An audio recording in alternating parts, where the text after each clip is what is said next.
a lot of people will confuse you being focused for being funny, acting funny. Facts, right? Facts. Right? Like you lose, especially like coming up in our community, right? Like people don't understand. I'm not acting funny because I can't go to the club with you. I'm just focused. On building some right now, and something bigger. Exactly. And so it's just like, going through a lot of that. But what I realized is that you got to have tunnel vision in order to prioritize, to be able to do it all, basically, and get it done. Ghetto. Good idea. Now we buying merch. That's ghetto. Payment miss. Ooh, the ghetto. Say she quit. Ooh, the ghetto. Late on your rent. Rent is ghetto. New event. Ooh, the ghetto. Invoice in. That ain't ghetto. Money spent. Oh, that's ghetto. Hold on. It's kind of ghetto being a CEO. Welcome back to another episode of the Ghetto CEO podcast. First of all, every time I hear our theme song, it just gives me life. Okay, now listen, this next episode is about to be amazing.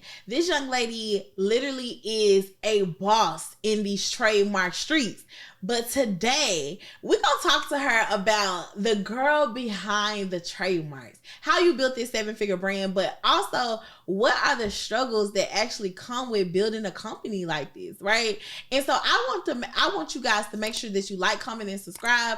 Make sure you go get your Ghetto CEO merch, okay? Click the link below. But I also want to make sure that if you enjoyed this episode at any capacity, leave a review, because I know that this episode is about to be life-changing. So I'm welcoming my girl, Miss Rosezena Pierce, aka the biz lawyer, to the studio. Welcome, Rosezena. Thank you so much for having me. This is beautiful, by the way. Thank you. I'm excited comfortable that you are here. You said yes, we get you comfy so you can tell us the tea. I know, right? Listen, so tell them who you are, and we're going to dive straight in. So my name is Rosezena Pierce. I am the biz lawyer. I run my own trademark law practice. I have about 15 employees that work for me.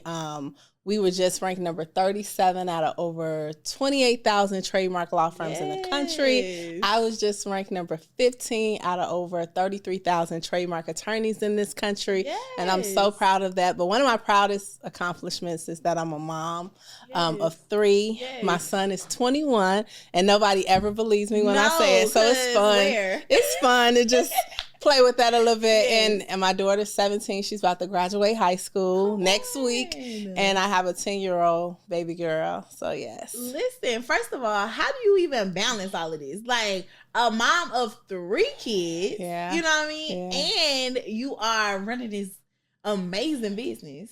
Girl, it's crazy because I actually had all 3 of my kids when I finished law school, right? So my son was 11, my daughter was 7, and my baby girl, she had just came my last semester. Wow. And, God, he was just preparing me for what I was about to get into, because one thing you have to learn as a CEO, an entrepreneur, is discipline, right? And I always tell people balance is a fictitious word, because like if it's in balance, like it's perfect, and nothing is perfect, right? And so I always just say it's really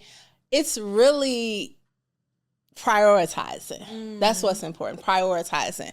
And I remember like having a lot of mommy guilt, like my last semester studying for the bar exam. And I remember coming home that second day after being in the library 16 hours a day with that 3-month-old at home. And I remember telling my mom, like, I'm such a bad mother. Like, here I am in a library 16 hours, and I got a 3-month-old at home. I stopped breastfeeding her the day after I started studying. And I remember my mother, she said, do you remember what you was doing at 3 months old?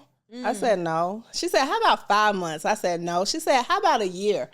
How about 3 years old, 5 years old? She said, this baby ain't going to remember nothing. You get your butt in that library and you study so you can pass this bar on the first time. And then your kids will appreciate you later for it. And really, that's what happened. I passed the bar the first time. So never have to do that again in my life, because that was a beast. But what I would say is it prepared me really for entrepreneurship.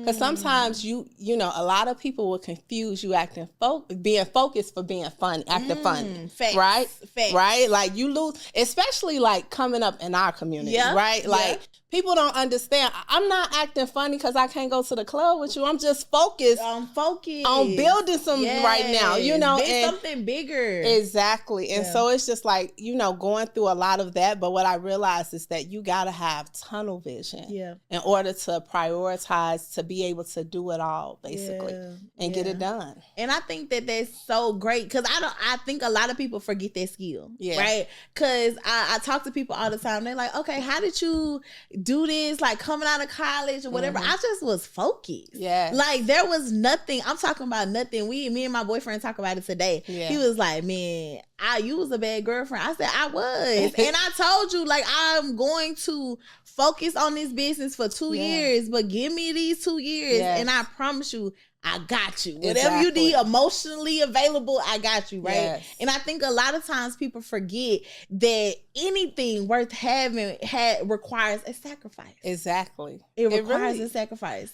Girl, let me tell you, it really requires a certain type of discipline to yourself. And even now, with my business being 10 years old now, it's our 10th year anniversary, I had to go back and talk to myself again and find that person who was so focused when it came to studying the bar exam. Because now I'm at a different level in my business and I'm trying to take my business somewhere different. So it requires a different level of focus for me. And sometimes, because I believe the both of us, we have experienced some success, right? But sometimes your minor success, right? I heard E.T. say this, can be the enemy of your massive success. And even though we receive some success as a 7-figure entrepreneur, like it's some different things that it requires to get to that 8 and 9 figures. So it's just like, I have to step back and understand, like me being a 40-year-old woman now, right? Like what that looks like, and also just being very calculated with your time and understanding. Like sometimes people think money is the valuable thing, but it's really your time, because we could get money back. We can't get our time back. No, not at all. And I appreciate time now, and you can't waste my time, and I'm not gonna waste your time. So I'm just like in that space right now. And I think people don't think about that, right? A lot of times as you are growing this business, people think that 7 figures is the end. Like that's the destination, instead of like, this is my kickstart. Because I got to get to the next level. So talk about what this next level looks like for you, and how you even have to reset yourself to go back to that same, you said that same girl that was in the library for 16 hours to get to this next level, tapping back into that. And so right now, so I niched now in 2019 to only doing trademarks. And I know that's where my purpose lies, right? And I really want to be thriving and building a successful trademark law firm. I haven't seen it done by a Black woman. So I know what my God-given purpose is, right?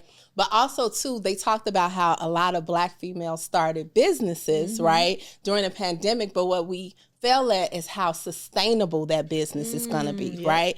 And right now, for me, like, we, social media hustle, we started businesses and things, but is it sustainable, right? And so now I'm moving more into a sustainable business model, right? And it requires a different type of client. It requires a different type of level of marketing, a different level of systems, right?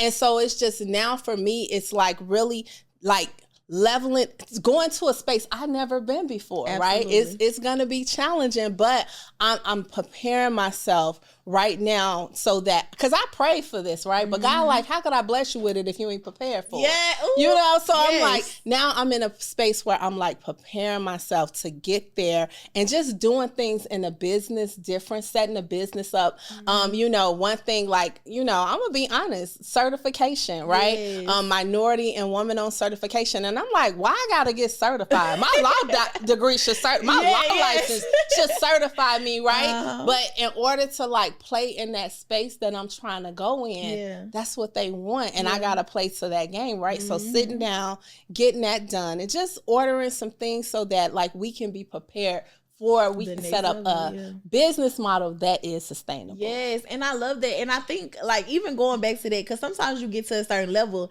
and your ego be stopping you from getting to the next, because you're like, man, you don't know me? And you like, I'm trying to be humble, but like, do I really gotta put the receipt? Numbers on the board. So you don't see what's going on. Like, Right. I'm not them. Right, Okay, right. big Rosezena, not the little one.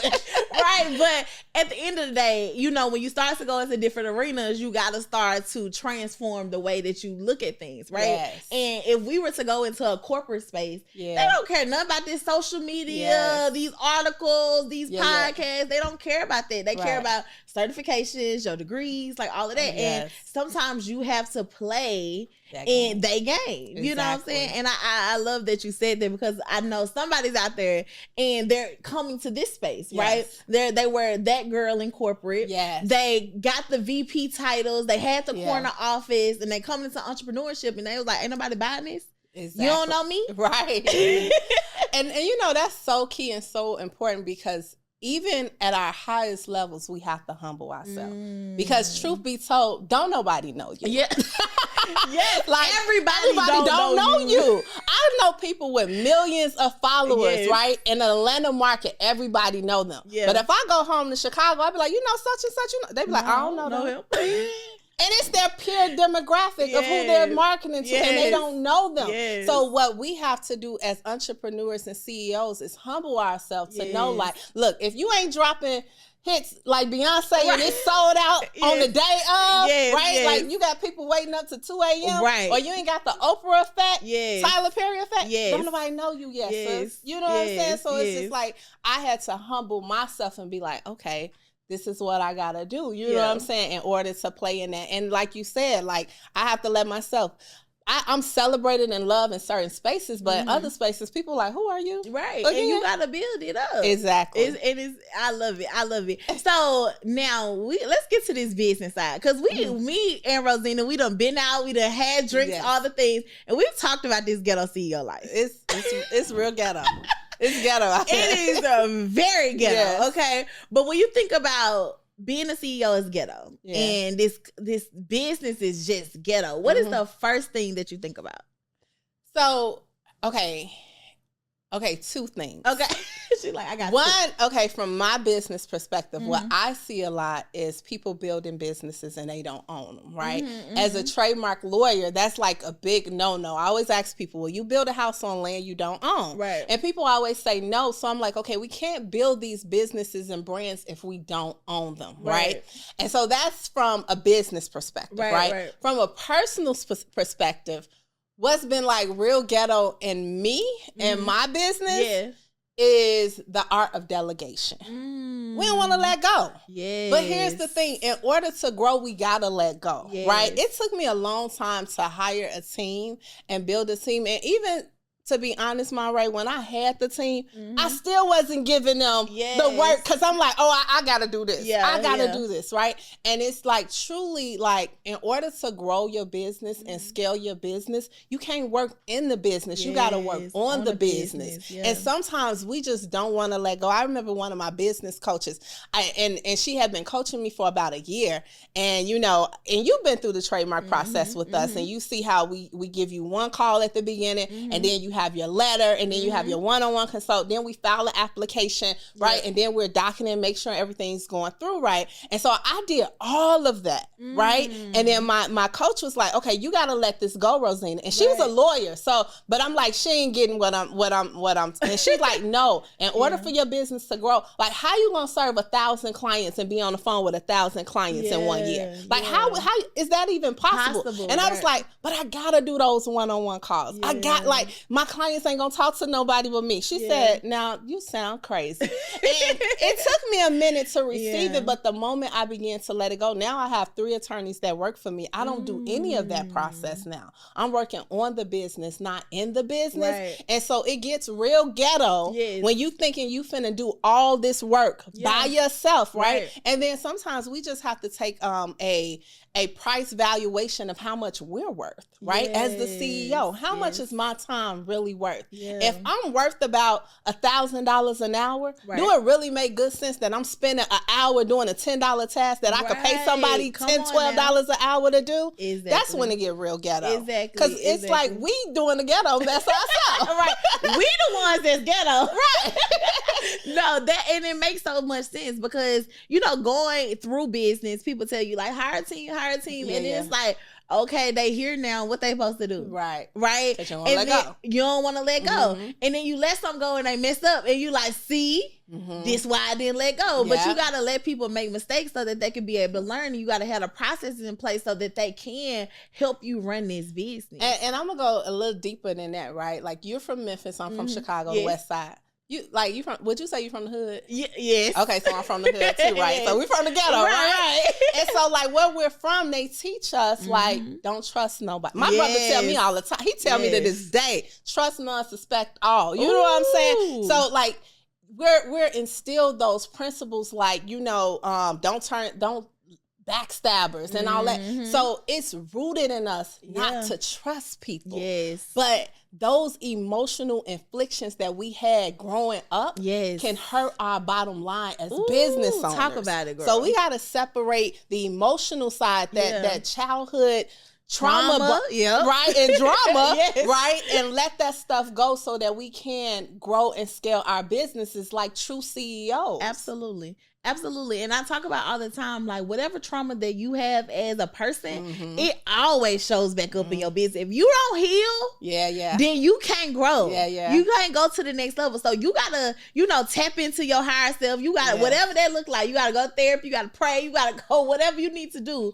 But it's going to stop you. Like you said, it's going to affect your bottom line. It really is. It really is. And what's so ghetto right now is the fact that I remember talking to you when we went out, maybe like last year, and I was like, Monrae, I need a therapist. Yes. I still ain't got no therapist. Girl, get a therapist. I know I gotta get one. But God is working with me. Yes. He's working and he's revealing some things, but I do need a therapist. And I haven't even experienced it yet, but I would say every CEO needs one. Because have you ever watched that movie, the show Billions? So on Billions, it's a great show. It's on Showtime, and they so they're like hedge fund guys, right? And so they're making like $1 billion decisions every day. Now the decisions they make can either make them a lot of money or it can cost them a lot of money. So on their staff, they have a Wendy. Wendy is the therapist, and so they go and sit on Wendy couch right in the office. Wendy got an office right in the suite, right? Wow. And so like she helps them break through things and break down barriers and things like blocks and things like that, which coaching helps people with too as well. And I be saying, I need me a Wendy. I need me a Wendy. And I really have to make time to get that. So I'm going to do that. Listen, I'm going to hold you accountable to that, friend. Because, listen, it is so in 2021, I actually started going to therapy, December 2021. And I have went every Wednesday at 9 o'clock since. Really? And when I say that I be excited. Wait, in person or no, I go virtual. Okay. Virtual every Wednesday, 9 o'clock. Okay. I'll be there. I need your number. Listen, I will give it to you because when I say, and I think a lot of times people don't think about the process. Finding a therapist is like finding a man. You know what I'm saying? Like you got to date. Like I had to date a couple people. Like I don't like your attitude. You not spicy enough. You too nice. I need you to tell me, girl, shut the fuck up and go do this, right? Like I needed to find that perfect mix, but when I found it, it was like, oh my God, now I got somebody that literally, because you got friends that'll listen to your issues, but then sometimes you like, I don't want to call them all the time negative. No, this lady is paid to sit there and listen to all my problems and give me advice. It's euphoric. Yes. And then too, sometimes I think just to talk it out, right? Because, and I was talking to a therapist, not like in a session, but I was talking, and it was like, we just allow people to express themselves, and sometimes that's just the healing process in itself, because sometimes you can have things going on with your family, with your team, right? And it's like you telling your team all your family issues, you telling your family all the team issues. But who could you tell both? Right? Who's supposed to be listening to this? They don't know what's going on. They don't know how to help you. Exactly. No, but that's what it is. It literally is you being able to express yourself. Because it's not that she tell me yes, no, like she don't tell me what to do. But sometimes you gotta say that stuff out loud. You be like, damn, I sound crazy. Like I'm mad. Like what I'm mad about is not even a thing, or just walking me through the actual problem. Where she'll say, okay, girl, there was your abandonment issues showing back up. You can't let your father take over you like that. You know what I'm saying? Like, and if you're like, oh shit, let me get it together because I don't want that nigga to be, So it's like really being able to understand the other version of you. And I'm telling you, girl, I can't wait till you go. I'm gonna call you after your sessions like, what you do, girl? You like it? Yes, I need it. I know I need it. If you're over here on YouTube watching the podcast, listen, I need you to do me a favor. If you love me, do me this favor. Pull out your phone right now and go to Apple Podcasts or Spotify Podcasts or anywhere that you actually listen to podcasts at, right?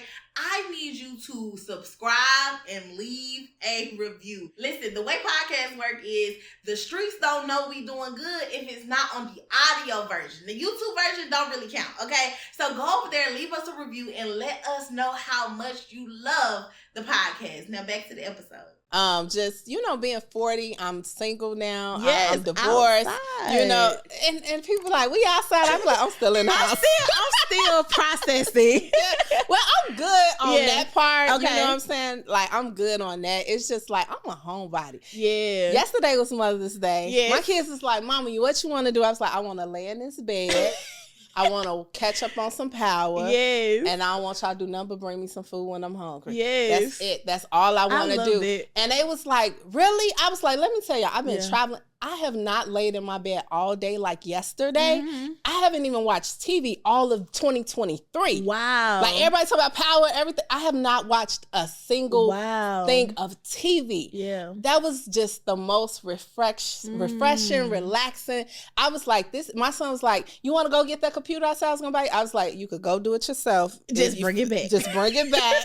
If that's what you want to do for me, I appreciate it. Yeah. If you feel like you need me with you, it ain't going to be today. Yeah. It ain't going to be today. I love that. And I think that, a lot of times we are made to feel guilty about stopping and resting. And I am such a girl when I say yesterday on my birthday. Yeah. My birthday was like a week ago. And my mom was like, what you doing today? I was like, girl, I'm sleeping. Yeah. I want to rest. Yeah. I want to chill. I might grab my computer and do a little something. Like I want to do like some working on the business type of stuff, brainstorming, coming up with campaign. Like I want to do that. Yeah. I don't want to do anything that I'm forced to do. And I think people take that for granted. And let me tell you, yesterday was the first day I got to do that in a long time and not feel guilty about it. Because when we in hustle mode, when we in go mode, even when we take rest, we feel guilty. Yeah. It's like that mommy guilt I was telling you about earlier. We feel guilty. Guilt. It's like entrepreneurial guilt. Like I could be doing this right now. I could be doing that. I could be doing, and that's why I really don't consume a lot of TV because I can't even enjoy it because I'm feeling guilty because I'm like, it's so much I could be doing in my business right now.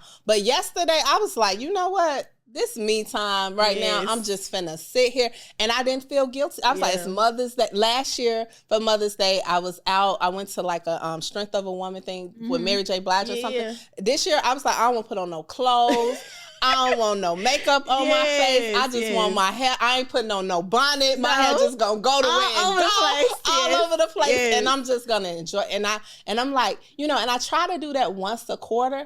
But I looked up Monrae. I'm like, damn, it's May. I ain't even set, And it's like I have a ritual where like I get up every morning. I have a morning routine, and I'm at work. And it's just like because I'm trying to go into this new space in business, so I have to have that discipline. But I also think, now it's also about taking care of ourselves too. Stopping just for some self-care every now and then. Because I know you're a workaholic like me. So I know I'm speaking. Listen, you are preaching to the choir, right? Okay, but and I think in this year and after going to therapy, I really realized that I have to take care of myself. Yes, and if I don't, all of these things start to happen. It's like, why am I sick? Why I can't get up? Why I can't, not realizing like if I would just rest every now and then, because I do understand like we in hustle mode, right? Yes. We are not where we supposed to be. This is only the beginning. The pinnacle is not even here. Yes. So it's like you don't want to be like, okay, let me slow down because it's like, what if it stops? Yeah. Slow is too close to not happening. Exactly. You know what I'm saying? So it's like, how can I take moments? And so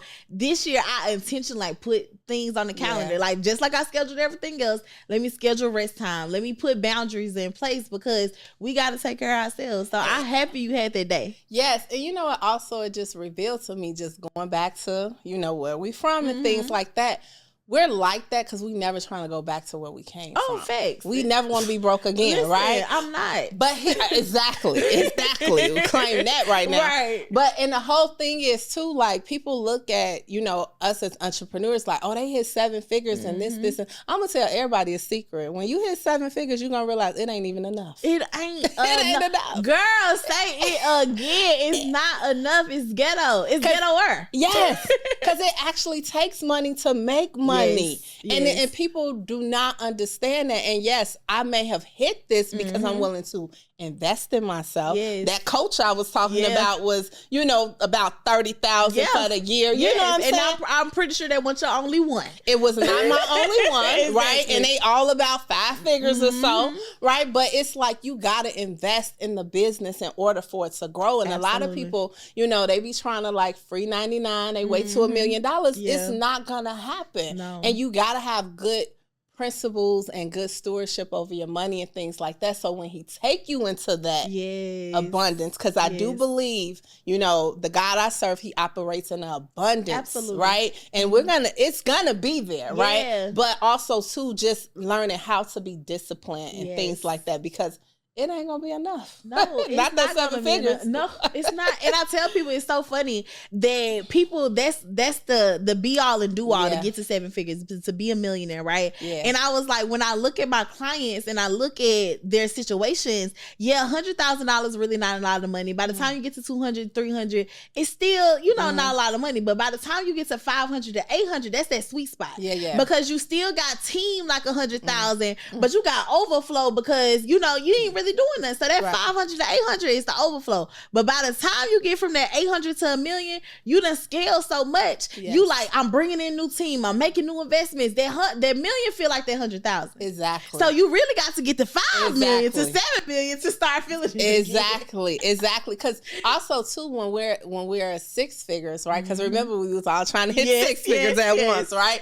And when we did that, what you realize once you hit 7 figures, what I realized and experienced was, okay, these 6-figure systems ain't gonna work in this 7-figure business, right? This 6-figure team ain't gonna work in this 7-figure team. You know, it requires some development, some elevation in order for it to happen. And people don't talk about that. No. They just talk about getting to the mill, but they don't talk about how, okay, now it's time to invest in new systems. It's time to invest in new processes. You got hell of a clients now, so it's time to create another client experience. So it's just so many different things that people don't talk. They talk about the end goal, but like what it takes to get there, and then what it looks like once you ended up there. What is that process and what's that shift and that pivot going to be within that? And I literally talk about all the time, because I said when I got to 7 figures, it literally broke my business. And I say it all the time because he was like, what? But it breaks down everything that you had before no longer works. And don't you have scaled from 100,000 to $1 million so real fast in 1 year. Now everything is all over the place, but then you trying to play catch up, so you spending money to get these systems in place. You trying to figure it out, and so by the time you look up, you like, damn, I spent all this money. Like some things working, some things not. Like you really trying. It's like a rat race. Exactly. You trying to figure it out, and it's really like. It's like, I don't know about you. Like I had coaches and things like that, but like I'm the first person I knew in this space to start a trademark only practice business. Right? So like it wasn't even a system I could go to and ask somebody to recommend for me, because my business it doesn't look like everybody else's business, right? Especially in this space, right? Like somebody told me the other day, like, you're a law firm, but you market it like it's an e-commerce. I was like, that's what's working right now. But at the same time, okay, like, how do we make it where it doesn't look like it's e-commerce? Because we are a law firm, right? But the way I got to talk to my client base, that's how that's how they get it. I got to pull up on you know what? And one thing that I love, because the one thing that I do, and I tell people all the time, I don't care what business it is, you should be taking principles from e-commerce businesses. Because e-commerce changed very fast. And so if you are doing the same, like think about the other law firms that you know with the white men and what they doing, baby, they've been having that same website, that same Instagram photos for the last 25 years. They ain't changing. Miss Barbara still at the front desk. Right. Like, it's the same, right? But they are trying to figure out why they don't got the clientele, why they not tapping into the younger generation, why they not reaching the people, right? Yeah. And so I tell people, like, when you're thinking about marketing, mimic what's happening in e-commerce. Yeah. Hence why, as a coach, we always did campaigns. Exactly. And I know you do campaigns too. And so talk a little bit about that. Because I, you know, first of all, I love doing a campaign, girl. Yes. I'm a campaign girl. Yes. But I think a lot of people don't realize that that's how you disrupt the marketplace. It is, because I think too, like, you gotta stop the scroll. Yes. Like, because ain't nobody really watching TV, right? No. My kids, you know, my son, he be on his phone. Yes. My daughter, they be on their phone. They don't even consume commercials anymore. The way we used to receive advertisement and marketing, they don't even consume it anymore. So a campaign,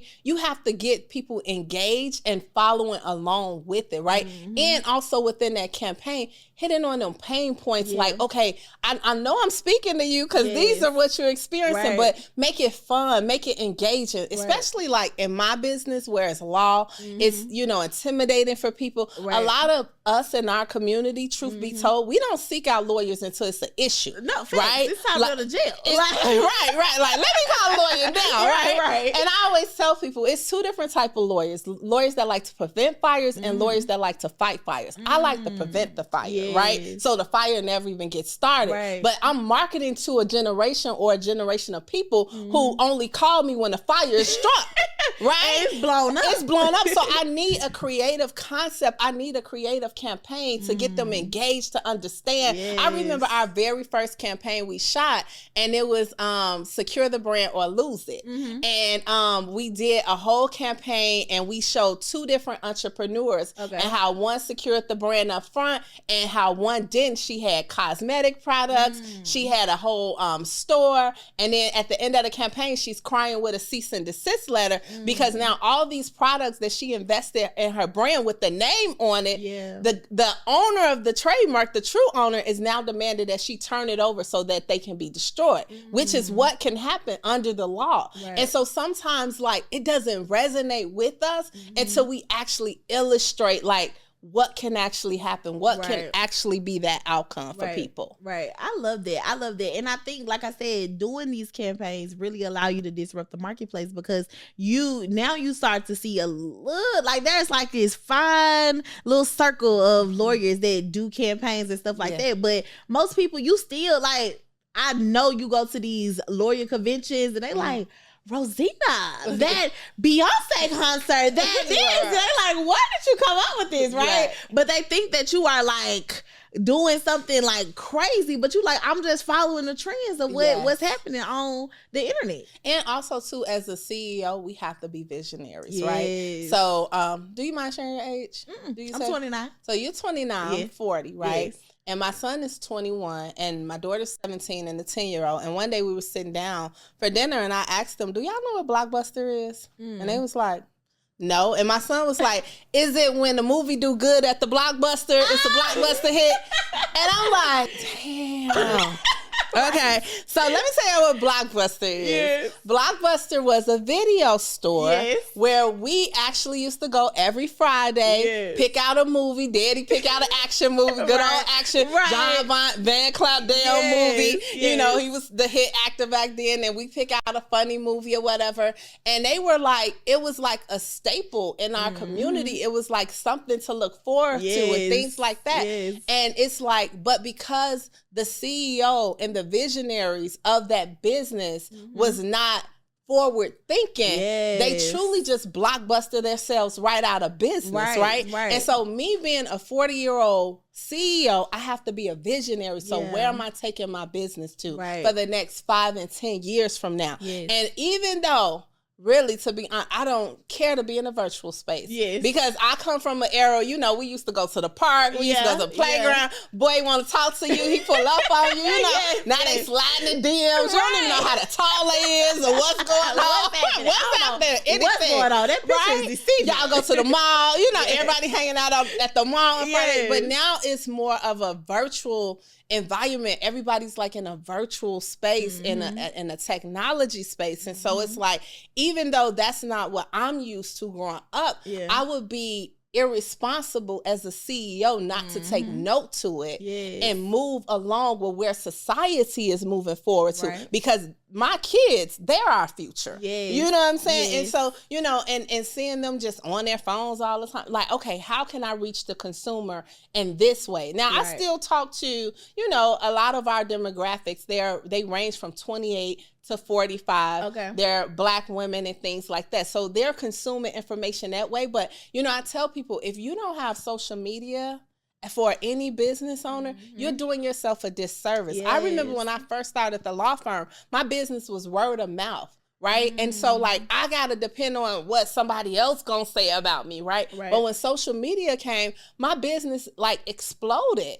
because now I get to reach people. I get to educate people. I get to talk to people. So it's just like, you know, we got to be responsible as CEOs to be even forward thinking, even if we're against it. Even if we can't see it. But like, how do we fit in there? Like the metaverse. I got a great little thing that I want to do for the firm, for the metaverse, right? Now, I don't want to be in the metaverse. Right. I don't want to. I'd rather sit and talk to you. We go to dinner. Right. You know what I'm saying? I don't want to spend my time. I just told you time is valuable. I don't want to be spending my time messing up my hair with them things on my goggles on my. But this is what people are doing now. My COO told me she went to a Young Thug concert in the metaverse and got in a fight. I said, what? What is First of all, I gotta bring my Nikes and my Vaseline to the metaverse. Exactly, girl. I mean, it's crazy stuff that's happened. A young lady actually filed a lawsuit for being sexually harassed in the metaverse. So as a lawyer, right, we need to know. Because you gotta even know how to process it. Exactly. Because how did you know that you was violated? Like, how do we prove? Oh my God. Yes. So technology, I always tell people, technology is moving faster than the law. No, so as a good lawyer, we're just trying to keep up. No, that is facts, and I think that is a good thing, because knowing even things that you don't understand, like everybody doesn't understand where this AI wave is going, but you gotta just tap in, like you gotta start. And I see people say, well, I'm not an early adapter. Well, if you're not an early adapter, you're gonna get left behind. You're gonna get left behind because it's moving faster than we can. As soon as we blink, it's something new. Yes. And that ain't going away. No. You know, like people was talking about NFTs and all that stuff, and that I don't know what's going on with that. You know I don't know. Okay, no, right. know But AI, I can assure you it's not going away. It's not going away. But what we have to be clever with as CEOs is how do we utilize AI to help us and enhance our practice, but not replace us. Yes. Right? Yes, not replace us, right? Correct. Because you could try to pull up and fight a cease and desist letter with some AI technology and try to call opposing counsel with some AI technology, right? Girl, like you gotta show the value of why you still need that human touch, but how I can use AI to help me enhance my representation with my clients, right? So like it's some AI technology right now that, like, you know, at first we used to have to search and find infringement, right? Now with the AI technology, the AI is searching for all websites, right? Like it would be hard to find infringement on an Etsy or you know, on a Amazon, because it's so many users on there, right? But now AI technology is going to scan through all of that. So when the AI technology bring it back to me, now I'm going to prepare and I'm going to talk to my client. Okay, how do we want to utilize this? Like, how do we approach the infringer and things like that? So it's a way. I think it's a good thing for us when it comes to using it to help us, but also to not allowing it to replace us. Now, of course, in everything, when there's enhancement, there's also bad actors, right? Absolutely. So we just gonna pray to God on that. Okay, we just gonna we what else can we do at this point? Like we gotta tap in, but you know, it's always something the other side of it. So before we wrap up, girl, what is, I would want to know, because you know, being a CEO is giving very much ghetto, right? And what would you say is the worst advice that you've received as a CEO? The worst advice as a CEO. You know, I really,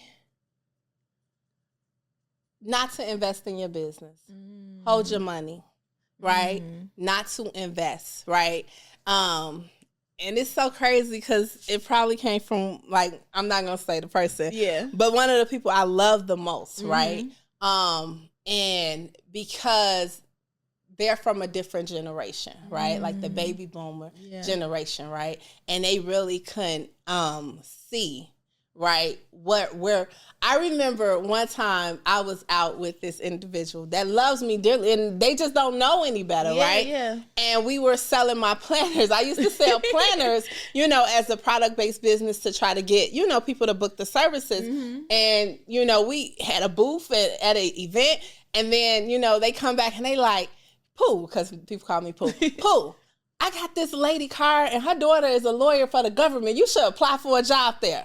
And I'm like, let's see RJ Pierce. Right. What am I, chopped liver? Right, that's what we doing. But that was the very early stages of my business. And, you know, coming from that background where they come from, they're taught, you go to school, you get a good education, you get a job, you retire, right? And so those were the principles inflicted upon me, you know, based on that. And so trying to break out as a CEO and just do it. So I would just say, like, you know, some of the worst advice is not to invest and even take the step of being an entrepreneur and feeling like you have to have a safety net of working for somebody. Now, I work for people. I do not talk down on a working class. I do not believe everybody is cut to be an entrepreneur. Absolutely not. Everybody is cut to be a CEO. No. And I believe I got some great things out of my corporate background to transition in my business. But also, too, like, when God downloads a vision into you, he gave it to you. So not everybody will understand it. Not everybody will get it. Not everybody will see it, but you got to just keep pushing forward. And I always say, if you position yourself with him,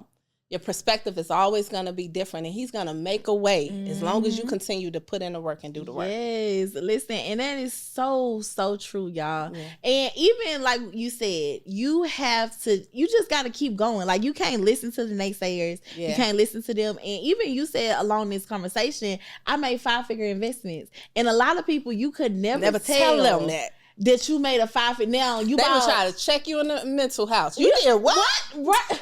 A 5-figure investment, but if you bought a new house, they was congratulating you. If you bought a car, a liability, they would congratulate you, but they would never congratulate you on a 5-figure investment for coaching. And that 5-figure investment that I made in coaching, I made that in 2019. In 2020, during the pandemic, my business hit 7 figures by August 2020. So that investment was one of the best investments I could. And you're right. If I would have went home or went to my people and told them, especially where I'm from, girl, you could do this with that. You could do this with that. You could have had this. You can't even tell people you're about to spend $30,000 on a person they don't even know, never heard of. They like, is she Oprah? Who is she? Like, what is she finna do for you? And so it's just like, we can't even like express those things. But now it's like, now when in the season we're in, like they don't question us, they ask us questions. Right, exactly. And even knowing, because sometimes people also think about making investments is comfortable. I remember the first investment that I made into a coach, it was a 5-figure investment. And I remember it was not comfortable. Some months I was like, I got to figure out how to make this payment. But I could see the fruits of my labor coming back as long as I showed up and I did the work. So I think that people have to get out the mindset like, oh, I'm going to give you this money, is instant gratification. You know what I'm saying? Like, oh, 30 days, I'm going to see something, I'm going to see results. No, you said you invested that in 2019, and then in 2020, you started to, in August of 2020. You know what I'm saying? So I love this. So this was a good conversation, Rosezena. And I just want to say really quick, it's real ghetto as a CEO if you don't have a coach, right? Like Michael Jordan had to have a coach. Come on. Robert De Niro, he had to have the best director to direct him, right? And so it's just like, as CEOs, we in the business. We need somebody on the outside of the game, looking in the game, like, you need to run this play, you need to block that shot, you need to do this, you need to do that. And if you don't have that, you really costing yourself money. So I just want to share that. Period. No, that, and 100%. And I even think, I tell people all the time, even I'm a coach, but I got a coach. You know what I'm saying? Like, I invest in myself Yeah. at the highest level. Like, I sacrifice to invest in myself. I'd be like, okay, I'm not going to get paid this week because I need to go invest in this program. You know what I'm saying? Like, sometimes you got to pay to play to get in the room. Yes. People are looking for mentors, or they like, I want to be mentored. I want to be a mentee. Well, the best way to get a mentor is to pay for one. Exactly. You want to get in the room, pay to get in the door. Because look, they already could buy their own coffee. They already could pay their own meal. You know that them DM. Can I take you out for coffee? No. I don't have time. And I'm not being mean. Yes. I just don't have time. Right. But I got an event that's going on that you can invest in and spend a whole day with me and learn from me. And I'm going to be in that space, in that spirit to give you all that I got anyway. Like, come on now. Yes. I love it. This was so good, Rosezena. This was a good ghetto girl conversation. Yes. I love it. So being a CEO is ghetto. So Rosezena, what is next for you? Your kids is growing up. They finna be outside of the house. Yes. You ain't outside, you inside, but you are recently divorced. So what's going on? What's the next level for Rosezena in the business, but for Rosezena, the girl? For the business, I want to expand. We are looking to get more corporate clients. I feel like we showed ourselves worthy of that by nationally being ranked and things like that. Working with more elite clients. We have over 4,000 clients, Monrae, and really right now I want to work more with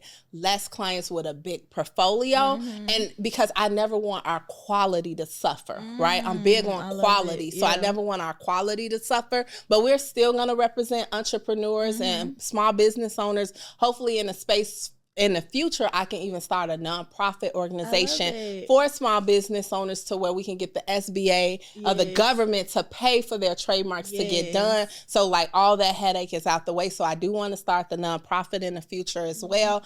And also too, for Rosezena, the girl right now, I'm dating this ghetto too. Can we we need to have a whole nother podcast about dating, okay? It's ghetto, it's heck, okay? So I believe in this season, God just want me to get closer to him and love on him, and then he'll send somebody to love me the way that I love him. It's coming, girl. Yeah. So are you gonna get back? You want to get married again? I actually do want to get married again. I can't wait. I want to, just make me the flower girl. I'll make you a bridesmaid, girl. Just want to, tiptoe in there. Yes. I am excited. But, I mean, we got to meet him first. Yes. He coming. I see it. I see the vision. Yes. But no, I am excited. I'm excited about this new, this next level. I think it's like the next chapter. Rosezena 2.0. You know what I'm saying? You're going to have to come at me a whole lot differently. Yes. You're going to have to, this business is going to be booming. Yes. So I'm excited for you, girl. I thank you so much. I thank you for having me. And I truly receive Rosezena 2.0 because that's what God has shown me. So I received that from you. And yes, this is amazing, by the way. This platform is amazing. I think we need to talk more about it. Absolutely. And giving the CEOs a safe space, get comfortable, comfortable clothes.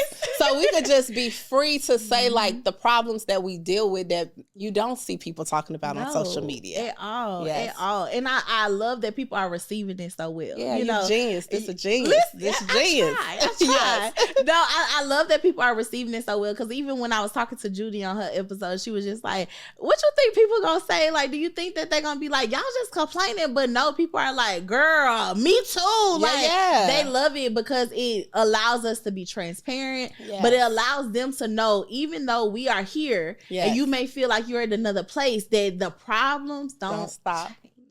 What Biggie say, more money, more problems. More money, more problems. Y'all. New levels, new devils. New levels, new devils. Y'all, thank y'all so much for listening to this episode of the Ghetto CEO podcast.